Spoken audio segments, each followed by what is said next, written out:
Hello and welcome to the Great Game Podcast, an Australian megagame podcast. I am Jack McNamee and I am joined, as always, by my good friend Patrick Doyle. This is a celebratory 10 years in megagames episode, which is pretty crazy to say, but for episode 41, on the new year, we just wanted to celebrate the fact that, the first mega game both of us ran was 10 years ago now, which is absolutely nuts. I feel very old saying that. But just wanted to put out a little mini episode kind of celebrating things and thinking about how things have gone over the past 10 years and the future. And yeah, welcome, Pat. How's it going? Thank How do you you. feel about the last 10 years? It's exhausting to think about. It's a lot has happened in 10 years. And I know that obviously anyone who is not post Watch the Skies, they probably have 10 years of 20, 30 years, maybe 40. Yep. But for us, I think a lot has changed in 10 years. The Australian scene has really taken off.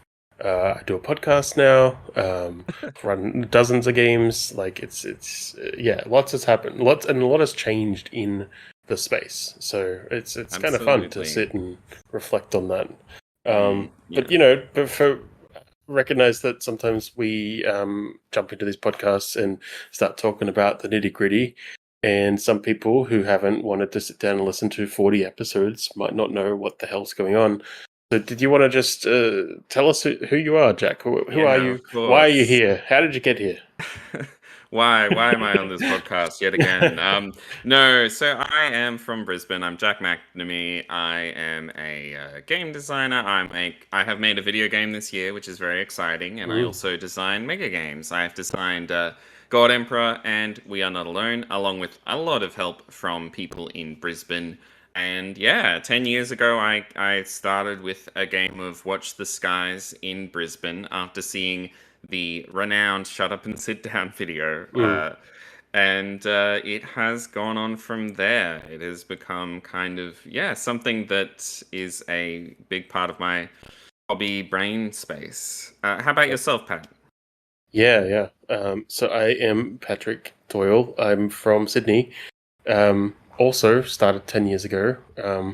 Not a game designer. I'm a public servant through and through, which does impact my game design a lot in arguably good and bad ways. You're a game designer, Pat. Come on, if you make a game, you're a game designer. That's I am now. I've become one. So I watched the skies, Shut Up, Sit Down. I did all that back in 2014. And then I immediately started. I mean, I think you and I both did the same, which is when we started to Watch the Skies, we also put our own mark on it. So that was my first experience making it my own thing. And then since then, I've been designing games, been running games, I've been playing a few, and I've been building up the Sydney scene into what is now Sydney Megagamers. Yeah.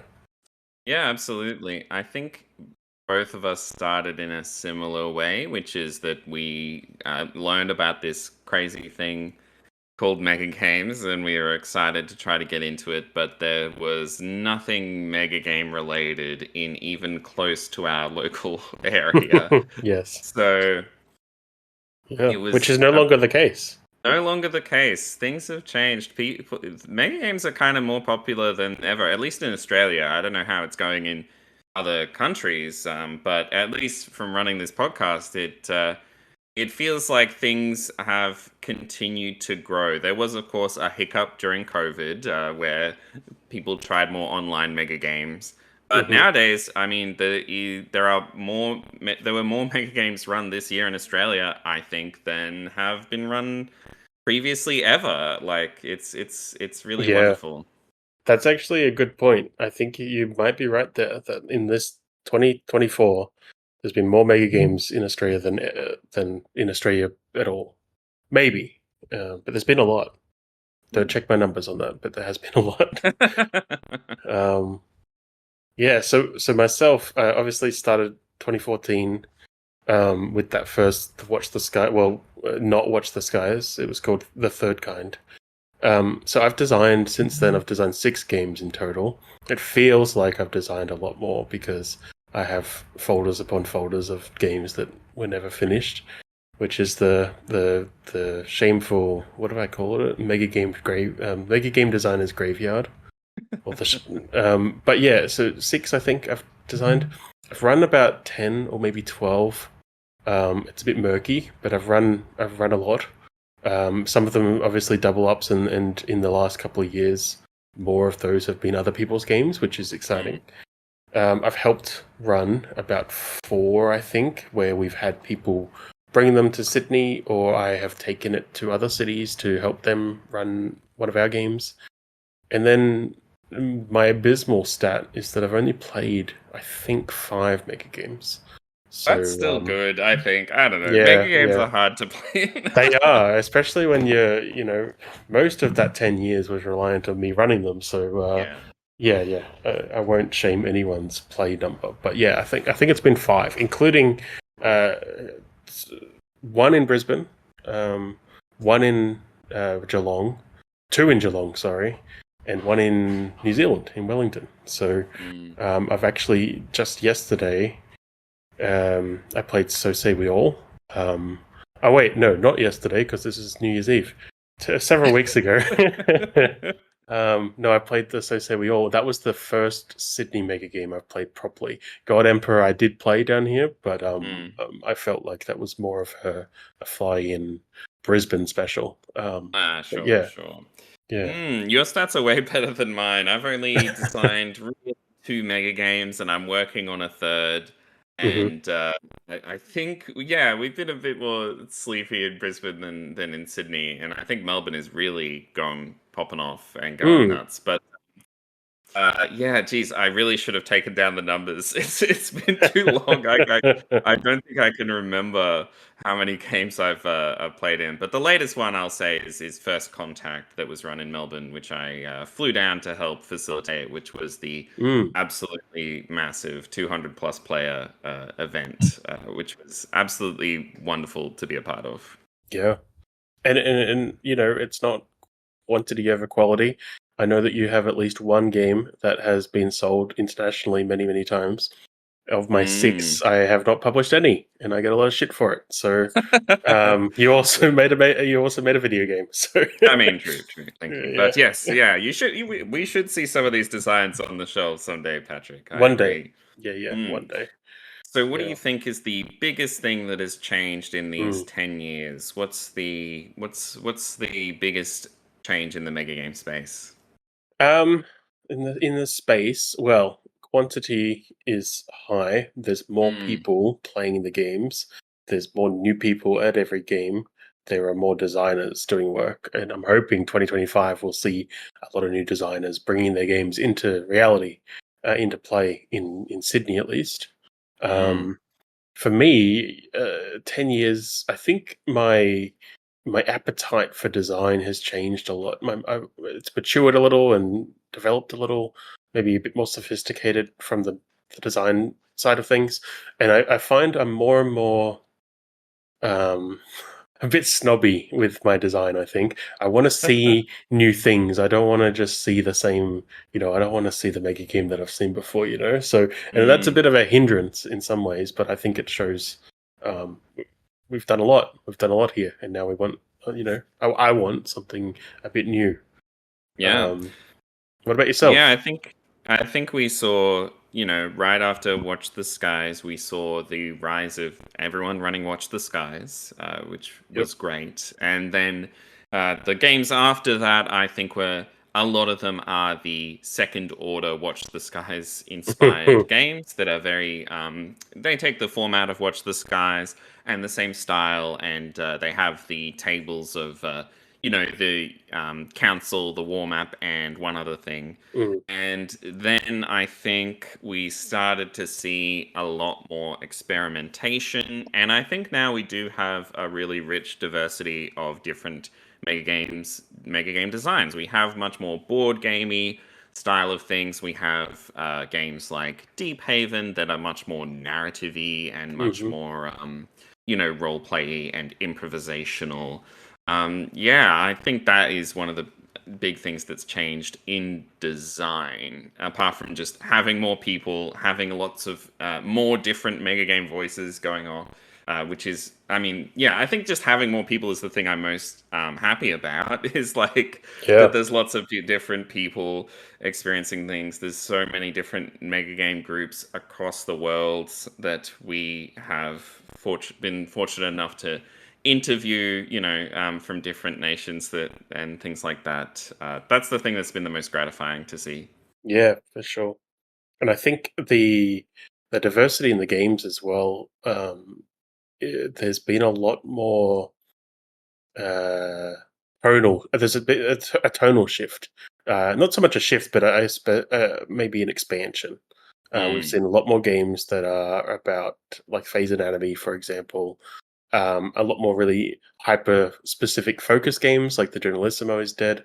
Just tonally, games have changed quite a bit from mm, the early 2014, 2015, absolutely. 16, like the geopolitical games. This is Watch the Skies, but the aliens are going, or this is Watch the Mm, Skies, but it's medieval, or what mm. have you. Yeah. Yeah, and I wonder if you agree with me. I think my experience is that the earlier games, I think, were more, and the community more lean towards games with lots of conflict and lots of people dying and like Mm, games like God Emperor where everyone's killing each other.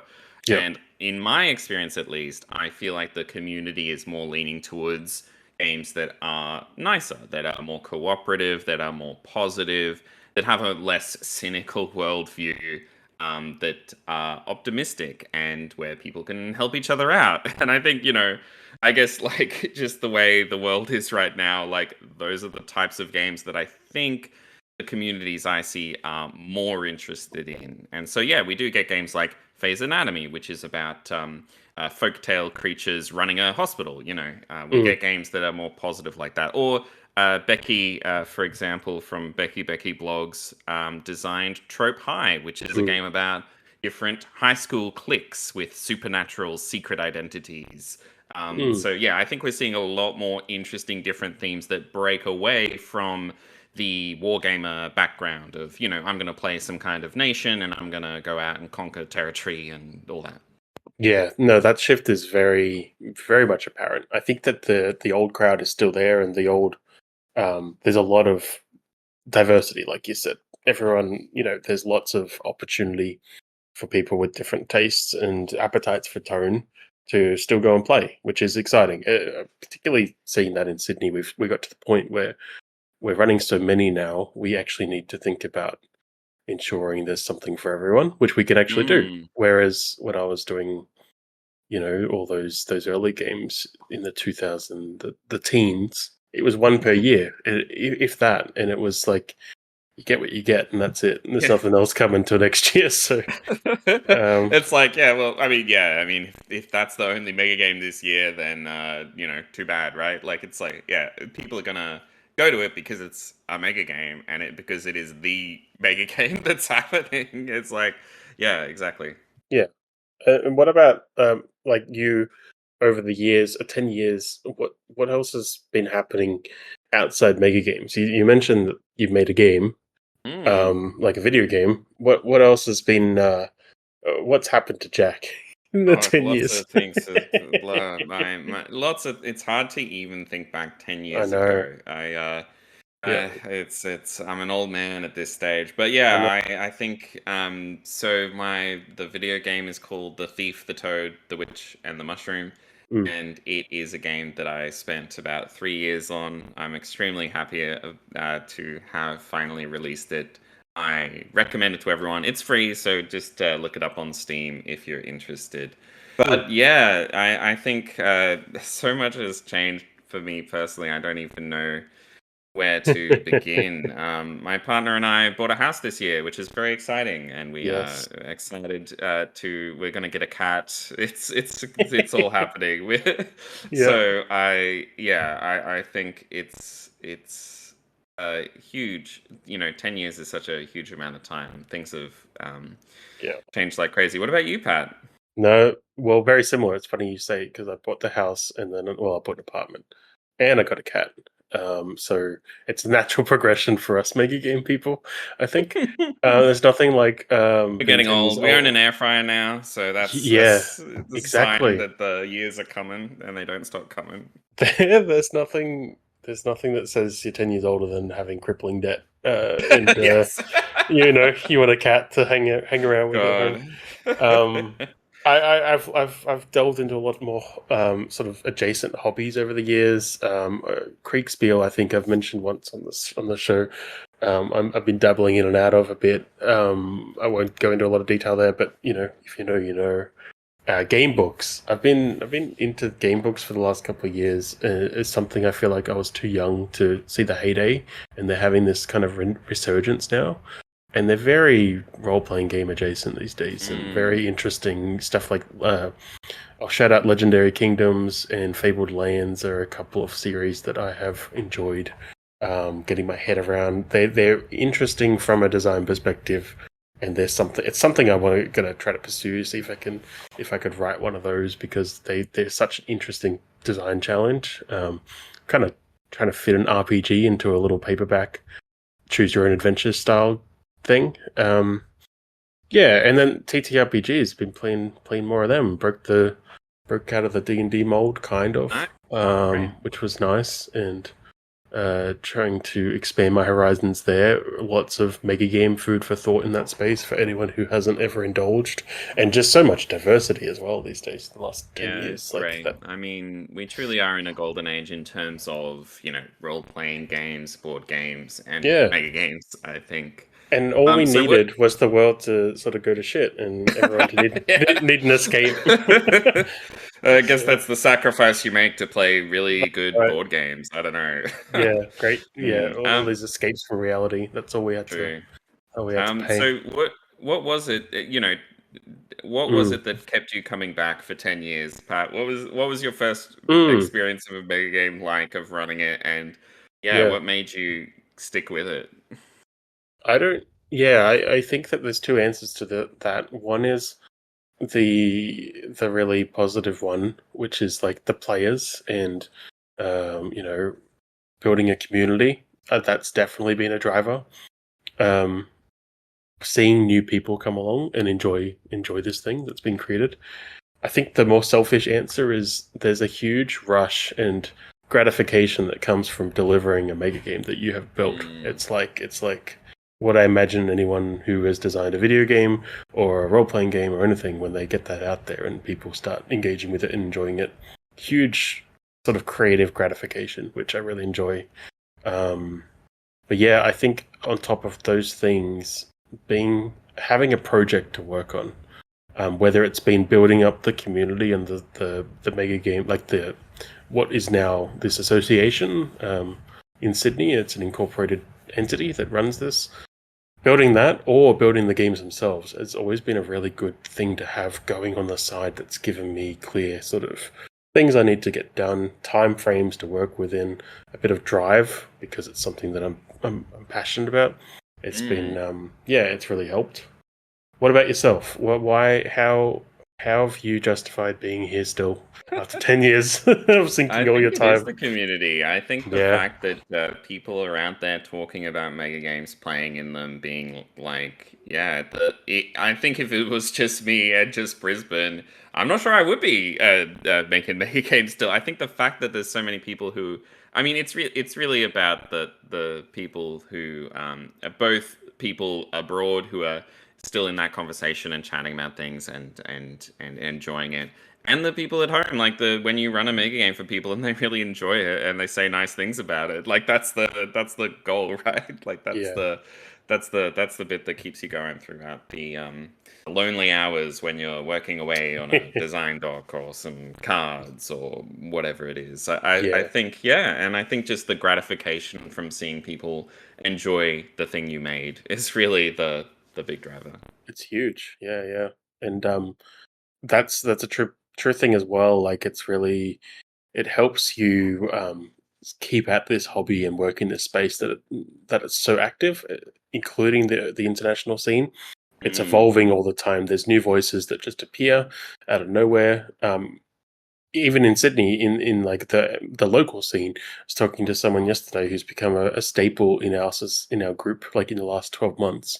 But they Mm, literally like the stars aligned to get them to come to their first game. It was total coincidence and randomness, and now they are hugely impactful on the community and that's come to all the wonderful. games. And yeah, so it's just seeing it all grow. It just keeps growing. It's not shrinking. COVID didn't kill it as much as it tried, and it just keeps getting bigger and bigger. So, but what about so 10 years, long time. Lots of mega gamery happening in that time. What would you say is kind of the lowest point, or the point Ooh. where you kind of thought maybe I don't want to do this? Well, I don't know if I ever thought that, but I think COVID has to get a shout out, right? Like I Yeah. think and COVID was a mixed bag because in some ways it was people really tried shifting to trying online mega games as a concept and experiencing them, and it was really cool because it allowed us to actually play in a mega game run by people in America, for example, or a mega Mm. game run by people in the UK. Whereas normally, if we wanted to do that, we would have to shell out for a pricey plane ticket to go over there for a weekend just to experience a game. But yeah, having it run online made it really easy to experience that. And we had lots of interesting things like MegaCon, where the online mega game convention, lots of stuff like that. But at the same time, I think we experimented with our own game there, which I guess I forgot left out of the summary, like A Dark and Stormy Night, where we experimented a Mm. bit with doing an online mega game and seeing how that would work. And I think, unfortunately, the result was it just doesn't have the same magic to it, in my personal opinion. No, I think there are still people out there who really enjoy that type of thing and do those kinds of play by email mega games and things like that. And that's awesome. But for me personally, the connection with other people and seeing other people in person and actually having like human beings in the room with you is so much of the joy of a mega game. And having that through the cold screen of a Discord call or an email just does Mm. not have, unfortunately, just does not have the same vibe. It makes it and it also had issues. I mean, of course, there were also other issues like time zones and all that kind of thing. But it really kind of comes down to the fact that not Mm. having that human connection and that experience of seeing other people's faces in person did, in my opinion, kind of diminish things quite a bit. And so, Yeah. yeah. I totally agree with the stance on the online ones. They've got their place. A lot of online games do, but on top of the social side, I'd also say the physical side, like the being in a space, touching the components, feeling, having to navigate a physical space is such a different experience to looking at a spreadsheet or jumping between Discord channels, that kind of thing. Again, it's not to say that that's not the way to do it. It's just not the experience that I'm chasing in the design or the play space. So what about well, I suppose for me, sorry, the lowest, the COVID is the obvious thing, but one extra thing out of that, which I saw a lot in Sydney, was losing the player base. We grew hugely Mm, since the COVID years stopped us from running games, but during that time, which I felt like maybe it was 3 years that we didn't run things, mm, a lot of the old crowd disappeared, mostly just because they moved away, or it was a period of time where that a lot of the core base that we had in Sydney were leaving university and that kind of thing. So they probably shot off to different parts of the country and all kinds of stuff. But yeah, it was a bit of a low point where we started games back up again, and it was bittersweet because there was all these new people and new faces and a new community growing, which was very cool. But losing contact with a lot of the old crowd who maybe just don't realize that we're back. So that was a bit of a low point. definitely. And what is your best moments? What were the highlights of these 10 years for you? There's a lot of them. Yeah. Definitely running that first game and seeing it be a success was always going to be a huge highlight. Running every game and having it as a success is high. is a high point Mm. for me. I feel like this might be a little bit of a downer, but I think one of my favorite points actually is this year past, where I think I have successfully kind of handed off the the responsibilities of leading the Sydney group. I was pretty explicit in making that my goal, and we've got a team together who run things. And this year we've seen lots of changes. We've brought a lot more people into the design space. We've run a lot more events per year than we ever have. And I've formally been able to withdraw a little bit. There's been events I haven't helped run. There's games that I didn't attend. And, I'm not the president of the association anymore. I've handed that off. Um, and so that's actually been really good. Like, that's a really positive moment for me, I feel, Mm. because I've finally had this thing that I've created in the community sense, and I no longer feel like I need to keep pushing it. It's going to push itself now, It and has I am built up that just momentum, yeah. yeah, yeah. So I'm looking. I mean, I'm still around, and I'm helping do things. I can't help myself sometimes, but I'm keen to sort of step into the design space and just be that designer who pops in once a year or so and does a new game, and the rest of the time I can just help facilitate and Yeah, play that's games. Like, absolutely wonderful. yeah. What about yourself up in Brisbane? What's Jeez. the highest I moment? think I mean that first mega game was was wonderful. I think it was actually the mega game itself the first time around. I remember during the mega game itself, I just chugged so much coffee. I remember being like, ducking into the bathroom just to breathe for a second Yeah, because of yeah, all the stuff that was happening. But the pub after the game, that was like, yeah. oh my god, this is amazing. Just hearing people talk about their stories, seeing in at the time we had actual printed newspapers, so reading the Yeah. actual printed newspapers of the events during the game and seeing the stuff that happened, like for example one of the reporters being abducted by aliens and all of that kind of thing, just was so wonderful. I think, yeah, publishing God Emperor and seeing that be Mm, people really vibe with that design over the years and seeing it still, people still running it today, probably has to be up there as one of the best things as well. yeah. I think you can't say enough about that experience as the designer. Um, After the game, just getting Hmm. that feedback passively. You don't even have to do anything. You just sit there and it just washes around the pub, and it's very gratifying. Even the stuff when people are like, ah, damn, that thing didn't work the way I wanted it. Mm. It's a closing moment where you realize it's done now, and look at this amazing huge thing I did. And most people are happy, so that's yeah, it's a huge achievement. Mm. Yeah.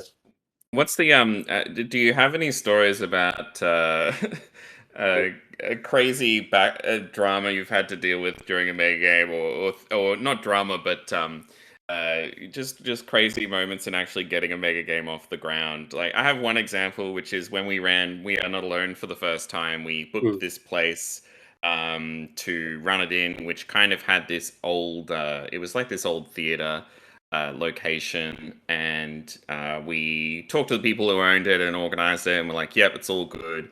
And then we came over there the night before and looked at the upstairs area where we were. Well, first of all, we were going to run it downstairs. Then last minute, that didn't work. We had to run it upstairs instead. Okay, so we went upstairs the night before and found that the whole space was full of giant pumpkins. It was just completely What? packed with nothing but pumpkins. And we All were like, right. how are we going to run a game? So we had to spend like hours getting shopping carts and Oh my carrying god. these pumpkins to like a downstairs storage room Jeez. to clear the space for the game. And that game ended up going wonderfully, by the way. But yeah, Oh you got any wow. stories like that? I love that. I can't follow that. There were just so many questions about what was happening in the theater. I see the thing that comes to mind for me was actually, I think there's a lesson here to learn. It was also at a theater where we ran a mega game, and they didn't have. This was As the Fire Dies, and they didn't have all the furniture that we needed. So we made the decision that this venue was really good and we wanted to use it, but we decided we would hire the furniture, like the tables and chairs and stuff that we would need to have it sort of brought in for us. And so, of course, it was running really late on the day. So we had people come in and sort of cloister around where their teams might sit, and some of them sitting on the floor and stuff. And we started doing a briefing, and we're like, that's where the map will be over there, but we can't put it there right now. And it was just a real kerfuffle. Oh, It was boy. not. It didn't have the joy that I imagine the pumpkins maybe did. The pumpkins were very fun. I've definitely had that happen though, where we Yeah, realize last minute that we don't have enough tables. So I've been at Bunnings the night before the game just buying yeah, tables. yeah. Yeah. Had a lot of that last minute sort of visits to Officeworks, which Mm, is I think maybe like our staples or something. But getting printing done, sitting up, guillotining things in the middle of the night. I remember as the fire dies, I made tokens in a really shitty way. Well, a stupid way, which I've learned not to do again. But I was basically getting the what I was putting on the tokens as sticker paper, popping them out with a hole punch, and then sticking them onto two sides of a plastic disc. And that took me like 6 hours nonstop, just sitting there one day, watching. I think I watched through the Ghostbusters movies and maybe nice. Jurassic Park, and just the tedium of preparing some of the components, which I think Yeah. we've gotten much better at now. And this is the kind of stuff a lot of the conversations we've had over the last few years on the podcast has sort of been advice and stuff that you need to consider when you're designing or preparing a game. And you just you can't unless you experience it. Some of this stuff you cannot predict until you've done it once and you realize, okay, I won't do that again. Or Yeah. yeah. So um, lots of things have gone wrong for sure. Can definitely say that. Yeah, same. And I think that's kind of that's like in terms of the biggest lessons learned over the years. I feel like that's kind of the thing we talk about each time on the Mm, podcast. But I think a lot of it is just seeing in practice how things work. It was really fun actually. Setting up for First Contact, which had a bit of a dream team of Australian mega game folks fly in to help run that game in Melbourne because it was mm, such a large 200-player game. It was very fun, kind of sitting down and chatting and hearing mega game people say, "Yes, interesting. You see, with these cards, I would have done it this way," or "Oh, I like how they've done this." You see, when you're printing cards, you need to, make sure to keep this in mind. Don't yeah. go for rounded edges. Do this, like that kind of thing. And there's just so many of those little pieces that only come through experience. Yeah. I think for me the lessons over the years, I think it boils down to keeping things simple. And that's Mm, that's from everything. It's designing the game, true. it's briefing the game to people, it's explaining it, it's how to set up on the day, it's how to explain the game to people, it's everything. Just everything should be as simple as possible because the Yeah. chaos that comes with several dozen people in a room is enough complexity. You don't need to you don't need to give them lots of complexity. I couldn't And agree then more. That's definitely the way my own designs have gone. Is that over time, I now feel like mega games actually need to be more simple than typical board games, if anything, just because yeah. the complexity, you need to think of those 50 players as like a multiplier on the complexity, right? If your complexity is at a 10 and you add 50 players, now your complexity is at a 500, you know what I mean? Like Hmm. it's going to be massive. So you need to kind of think of it that way. That's in my opinion. I know I don't Yeah. want to dunk on people who do prefer more complex systems, but I think personally the number of players means that simple is better in my experience over the years. Yeah, no, I agree. I happily dunk on people. I think if it's complex, no, it's not a mega game. Don't do it. Bad. Jeez. All right, sorry, complex designers Yeah, losing our subscribers here, but yeah. Zane is unsubscribing right now. mm, Um, I think the other thing I would just add to that with the lessons learned is the fun versus the vibe. true. So don't. I think what I've really learned over the years is when you're designing, think about the player experience and what they're doing, and are they having fun. Think Mm, about that more than what's the thing? Like, this is some sophisticated 19th century political game. What's the vibe that I want people to feel, and do the mechanics represent that? I think the fun should come before that. Otherwise, you can end up with a lot of things in the design of these games that makes sense thematically or vibe wise, but is actually not fun. So I Yeah, think of the fun has course. to come first for sure. Yeah. Mm. And so, do you have anything that you've been working on or had bubbling away the whole Mm. time that you've always wanted to get to, that one mega game idea that has never quite made it to fruition that you really want to do one day? Yes, there are a couple, but I think, and we've talked about at least one of these before, maybe on the podcast and maybe not, but definitely the multi-location game, running Mm. multiple games at once that sort of connect to one another. Yep. I know it's been done, but it hasn't been done for a while, and also we've never done it in Australia. And I think now that we have all these cities operating their own mega game groups, it's a great time for it. So that's always on my bucket list. And then the other thing that I feel like I'm getting closer to doing in the near future is a game which I think, from talking to some people in the international community online, it's a controversial idea, but a game that sort of really exceeds people's expectations of what they're getting into, and a game that sort of Mm. changes its nature during the game into something totally different. Which I can't inherently talk about in more detail because it kind of ruins the point of trying to do that. But it's something that I'm constantly sort of working on, and I'm hoping I can bring something, or trial something, maybe in the new year. Yeah.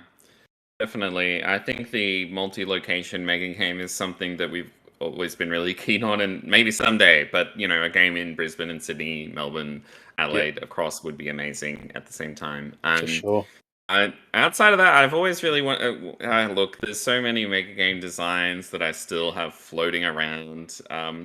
One mega game I'd still love to do is an investigation mystery solving mega game where Mm, which has emergent mysteries rather than pre-written mysteries. I've got a lot of design ideas on this, but basically, there's a lot of games or video games or things like that where you solve a pre-written mystery where there is a set murder and all that kind of thing. And I've always wanted to make a mega game that is about solving mysteries where the mysteries are more dynamic and emergent and based on player actions. A player secretly assassinates someone, and then other players are solving the mystery of who assassinated them and who the murderer was. Like, yeah, someday, maybe in the future, I would love to do a game all about that kind of mm. investigation and mystery solving. Yeah, that sounds awesome, and I think that's something that could, if done well, it could be ported into all kinds of mega games. That idea of True. very built-in emergent stories and mysteries and stuff, rather than having everything sort of scripted out and planned. Mm. Very cool. And so, what do you, outside your personal little design bubble, that you would like to work on? What are you hoping to see from mega games generally in the future? I'd love to see more mega games published. More mega Yeah, game rule sets. Like I think and I understand why this is, but the percentage of games that are run versus the percentage of those games that are published that you can actually like read the rule set online, pretty huge disparity. It feels like yeah, maybe 10%, 5%, like very low amount of those games actually are available to read. And I understand why that is, because it actually takes a lot of time to package it up and get it on a website and get it in a condition that feels like reasonable for people to do. But especially when we are in Australia, or especially for people who are in a more remote location in a country where mega games aren't being run as much, that the fact that so many mega games are run and then vanish, it makes it so hard to know what's happening in the mega game space, and so hard to know what are the design things going on. Like it is so common to see this experience of like, oh, this really cool game just got run. Or maybe I'm thinking of running a sci-fi mega game, and I see a really cool sci-fi mega game was just run. I would love to kind of read the rules of that and kind of check it out and see what the design ideas were in there, Mm. And I can't, I'll never know. I wasn't one of the 50 people who was literally there in the area that day. And so I'll never know. So, yeah, I mean, that would be huge. And again, I know that the reason why this doesn't happen is because it's so much work. But I would love to see more of those rules come out there, even if they are unfinished. Like, even if it's just like, hey, here's the game I just ran. It's not really in a state where you could completely just print it out and run it yourself. But here's the stuff publicly available for other people to take inspiration from. I would Mm. love to see more of that. Yeah, 100% agree. More games out in the marketplace. More. I'm interested in seeing more sort of redevelopment of games, like we saw with Mm, Touched by Darkness. People taking games and giving them a little bit of a spin. Um, yeah, that's definitely on my list of things to see. I think more locally, I'm keen to see more designers in Australia, mm, more designers and games getting run, and more groups. We've got a lot. I would argue that like in the 10 years that we have been running things, it's grown significantly. But I'd be keen to see more. Not just the one group in Sydney, for example, or mini groups shooting out mm. from it. I'd like to see some stuff in other cities that don't have the mega game scene just yet. Just yeah, more variety, because it always just creates these new ideas and these new types of games, which is always interesting. Yeah, and I think the other thing is just continuing. I think our local groups are quite focused on this, but just continuing to try to make mega games more accessible to more people, more diverse. Um, I- yeah, I think this is something we focus on, but making it easier to get into mega games, making Mm, it easier for different people to come in. Like that's when I think that stuff is happening. Like it's getting better, but. Yeah, I'd love to see that continue and really, continue to grow there. yeah, it's onwards and upwards. I think it's only sort of Mm, growing. Keen to see what the next 10 years have in store. Um, absolutely. And here's to the next 10 years. well, that is our little indulgent sort of recap on where we're at and how it's all gone. Thanks, obviously, of course, to everyone who always listens along. We will be back in the new year. Got some new ideas and things that we like to bring to the podcast and to yourself, but we of course always want to hear from you as well. How long have you been in the business of mega games? What have you learned over the years? Let us know. Join the Discord or send us an email or what have you. And if there's anything that you want to hear from us in the new year as well, let us know. We're always happy to oblige. Absolutely. And Happy New Year. Yeah, we'll see you all in 2025.